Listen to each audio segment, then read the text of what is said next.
What's happening, guys? Jay Riggs here with Riggs Fabrication, Fort Worth, Texas. Today we're talking about the 72 C10 long bed that we're about wrapping up. We did a bedwood conversion kit back here. The color is a Peterbilt color.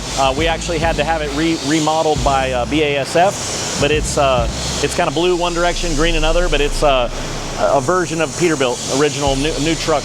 And then we're sitting on a No Limit Engineering chassis. It's on air ride. Got 14-inch wide tires in the back, supercharged LS in the front. A lot of custom sheet metal work, custom features you're going to see a little bit later. And we're just buttoning up, putting it back together. So what we're wrapping up right now is all the reassembly. We're getting all the trim on, all the door hardware, door mechanisms, window mechanisms all aligned.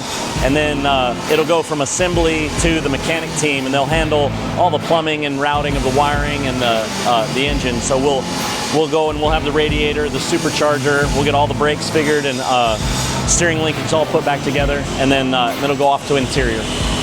So as we're buttoning this truck up, our goal is to have it done in early fall so that we can make the car show season. There's some really cool truck shows coming up in Texas early fall. And give us a like on Instagram and follow us on our YouTube and keep up with what we've got going on.